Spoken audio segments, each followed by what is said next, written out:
감정 조절이 안 되는 경우에 사실 주변도 그렇지만 당사자 본인도 어떻게 보면 위험에 노출이 되는데 몇 가지 사례를 저희가 한번 모아봤습니다. 같이 보고 좀 또 말씀을 나눠보죠.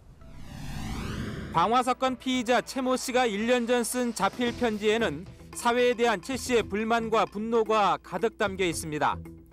10여 년 전 토지 보상에서 시작된 불만은 결국 숭례문 방화로 표출됐습니다. 특히 실제 범행으로 이어지지는 않았지만 종묘 방화나 열차 테러까지 생각했다고 말한 대목은 최 씨의 반사회적 성격을 잘 보여주고 있습니다. 지난 8일 이 아파트에서 외벽 보수 작업을 하던 46살 김 모 씨가 떨어져 숨졌습니다. 음악이 시끄럽다며 화가 난 서 씨는 옥상으로 올라와 당시 작업하고 있던 김 씨의 밧줄을 끊고 그 전에는 다른 작업자의 밧줄도 끊으려 했던 것으로 드러났습니다. 폭력 등 전과가 있는 서 씨는 치료감호소에서 치료를 받았다고 경찰에 진술하기도 했습니다. 아파트 단지 야외 쉼터에 불어터진 컵라면이 놓여 있습니다. 검은색 상의와 하의를 입고 검은 모자까지 쓴 남성이 다가오더니 주머니에서 흉기를 꺼내 휘두른 탓입니다. A군은 과거 정신건강의학과 치료를 받은 적이 있는 것으로 알려졌는데 갑자기 화가 치밀어 올랐다며 우발적으로 범행을 저지른 거라고 주장하고 있습니다. 하지만 흉기를 미리 준비한 데다 온통 검은색 차림을 한 것까지 석연치 않은 부분이 많습니다.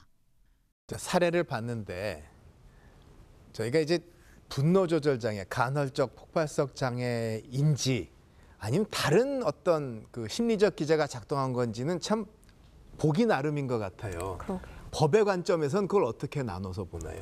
일단은 법적인 관점에서 보면, 그러니까 법원 단계까지 갔을 때 이게 분노 조절 장애라고 언론에서는 많이 표현이 되지만 결국에는 나는 분노 조절 장애를 앓고 있기 때문에 우발적으로 이런 범행을 저질렀기 때문에 나는 감형돼야 된다고 주장을 하는 경향성이 좀 있거든요. 그런데 법원에서는 굉장히 엄격하게 봅니다. 그러니까 많은 범죄자들이 나 우발적으로 그랬다, 정말 그러려고 한 게 아니다 라고 하지만 그러한 주장이 인정되는 경우는 굉장히 극히 일부예요.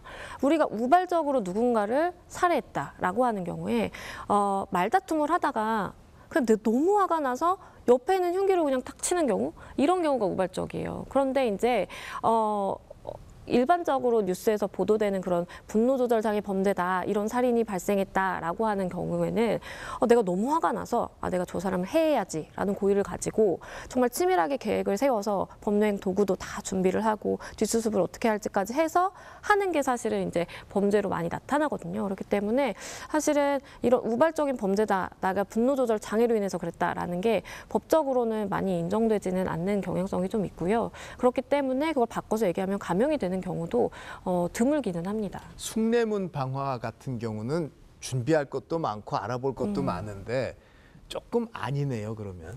그렇죠. 그러니까 왜냐하면 법적으로는 심실상실 내지는 아니면 심신미약의 상태에 있었어야만 해요. 근데 심신상실이라는 거는 내가 정말 아무것도 기억을 못할 정도로 내가 무슨 행동을 하고 있는지 모를 그런 상태예요. 심신미약이라는 것은 완전히 내가 기억을 못하고 아예 무슨 행동을 하는 건 모르는 건 아니지만 그래도 정신적으로 뭔가 영향이 미쳐서 정신병력적으로 이 사람이 무슨 행동을 하는지 가치 판단이 어려운 그런 상황을 의미하거든요. 그렇기 때문에 법적인 관점에서 보면 심신상실이나 심신미약의 상태는 아니고 결국 감형의 사유도 되지 않는다라고 봐야 되고요. 오히려 이걸 뒤집어서 법원에서는 정말 내가 어떠한 사람에게 고통을 받아서 이 사람에게 정말 저항적인 의미로 내가 범죄를 저지른 것이 아니라 아무런 동기도 명확하지 않고 그냥 단순한 사회적인 그런 불만감으로 인해서 다수의 사람을 해치는 범죄라는 측면에서 죄질이 더 나쁘다라고 봐가지고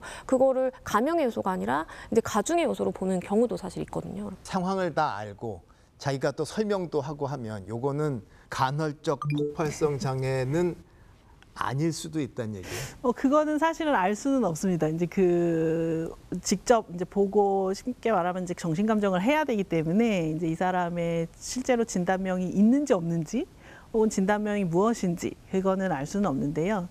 근데 이제 우리가 보통 뉴스라든지 일반인들이 주로 사용하는 분노 조절 장애라는 말은 제가 생각하기에는 그래요. 그냥 분노가 굉장히 과도한 상태.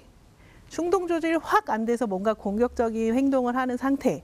그런 것들을 다 그냥 넓게 봐서 분노 조절 장애라고 늘 표현들을 하시고 계시는 것 같고요. 그런 것들이 이제 뭐 어떤 경찰에서도 그런 얘기가 나오기도 하고 뭐 뉴스에서도 나오기도 하고 이제 그런 부분들이 좀 있으신데, 문제는 이제 그런 분노가 조절이 안 되는 혹은 그런 공격적인 행동을 하는 그런 원인들이 굉장히 다양할 수 있다라는 거고요. 그래서 뭐 반사회적 인격 장애나 이런 경우들은 사실은 조절이 안 된다기보다는 이제 본인의 원하는 것들을 갖기 위해서 그런 공격적인 행동을 의도적으로 조금 하는 그런 특징들이 조금 있고, 그래서 이 부분은 어떻게 보면 이제 조절이 안 돼서 하는 것하고는 좀 달리 봐야 되는 그런 부분들이 분명히 있고요. 결국은 이제 뭐 이런 사건이 나게 되면 결국은 정신감정을 하게 되고, 그래서 이제 그 원인이 무엇인지, 그래서 아까 말씀하신 것처럼 이 행동을 하는 데 있어서 정말로 그 병리가 작용하는 것이 이제 얼마나 되는 것인지, 또 본인이 그걸 조절을 할 수 있는지 아니면 좀 더 고의성을 가지고 할 수 있는지, 이런 것들을 좀 더 파악을 해서 치료 쪽으로 조금 더 가야 될지 처벌 쪽으로 조금 더 가야 될지 뭐 이런 것들을 이제 결정을 할 수밖에 없을 것 같습니다. 그러면 이제 우리가 살아가면서 어떻게 보면 사람의 기록이 있기 때문에 좀 성향도 알고 미리 준비도 할 수가 있잖아요. 예를 들어서 학교, 군대, 뭐 직장 이런 데서 단체 생활 중에 병리 현상이 나타나면 이게 어떤 진단이나 사후 관리에 활용이 될 수 있을 텐데 또 개인정보 문제가 있나요? 그렇죠. 이게 그러니까 저도 심정적으로는 정말 건강하고 안전하고 깨끗한 사회를 만들기 위해서는 우리가 그 사람을 쭉 트래킹한 정보를 미리 알고 미리 대응을 하면 범죄도 예방할 수 있고 참 좋겠다라는 생각을 심정적으로는 하지만 이게 법적으로는 사실상 불가능합니다. 왜냐하면 학교에서 어떠한 이 학생들의 병리적인 그런 정신병력적인 그 치료를 받은 기록이라든지 이런 거를 설사 갖고 있다라고 하더라도 그러한 정보를 어떠한 기관에 당사자의 동의 없이 넘긴다는 것은 불가능하고요. 이게 좀 형사법적인 측면에서 본다라고 한다면 그 사람이 어떠한 행위를 하지 않았음에도 불구하고 뭔가 잠재적인 위험성을 가지고 뭔가 조치를 취하기는 굉장히 어렵습니다. 그러니까 형사법적으로 우리가 무죄 추정의 원칙을 얘기를 하잖아요. 확정 판결을 받기 이전에는 설사 1심, 2심 재판에서 유죄가 나왔다라고 하더라도 그 사람은 무죄로 봐야 된다는 것인데, 내가 이러한 경향성을 가지고 있다. 내가 이러한 분노 조절 장애 내지는 간헐적 폭발성 장애를 가지고 있기 때문에 누군가를 나는 해칠 가능성이 굉장히 높다라고 하더라도 뭔가 피해가 실제로 발생하지 않으면 뭔가 수사기관 개입이라든지 우리가 관리를 한다는 것은 굉장히 좀 현실적으로 어렵습니다. 이게 문제는 감정 폭발과 과잉 행동이 사실은 그 불편하신 분 자신에게도 위험하잖아요. 네네네. 그러면 이 보호와 치유의 관점에서는 좀 더 적극적으로 뭔가 정보가 좀 공유되고 하는 것도 필요할 수 있지 않아요?